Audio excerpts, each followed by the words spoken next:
Something happens here that defines the score for How to Train Your Dragon, and it's pretty different from what people remember. I just made a video about this clip in the original and live-action test drive, and the more I see people talk about this scene on and off my channel, the more it seems a little off-center. Allow me to center that and this will all make sense. Basically, John Powell made two main themes for this scene. And because it's a flying scene, he designed them to sound like flying, and named them the Flying Theme and the Flying Ostinato. He named them flying themes, but it's really about the relationship that's forming here. His idea was it's not about who's on screen, but what's happening in the story. People seem to misremember when these themes play. I keep reading that this moment works because it's the moment these themes play at the same time.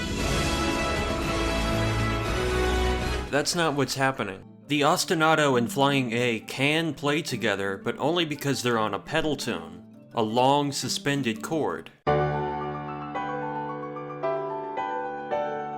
When you get to flying B, the chords constantly change, which is what makes it feel so dynamic.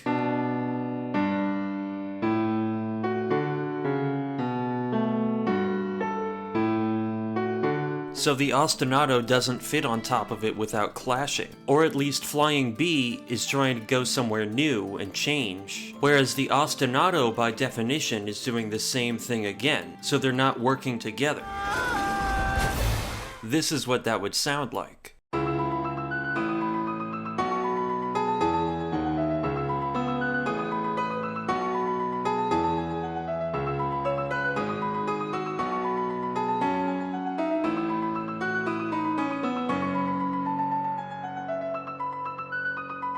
What people mishear or misremember is just an arpeggio, which has way more movement than the ostinato.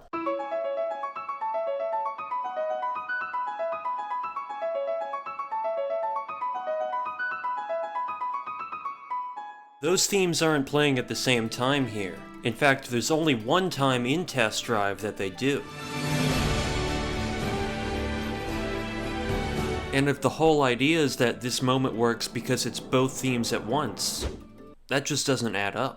I think where it tricks people throughout the series is that it's themes for a relationship. So when you show one or both characters, or one is mentioned, what themes are you going to use? But it's not about who's on screen, it's about what's happening. That doesn't mean these themes aren't interesting or powerful, quite the opposite. It makes you feel something intangible. You're hearing the growth of their friendship and their accomplishments, the changes they go through. And that's what really makes this score work so well. That's what makes it so strong. That covers this moment, but to understand how these themes build and change throughout the story, you need to see this video. Thanks for watching.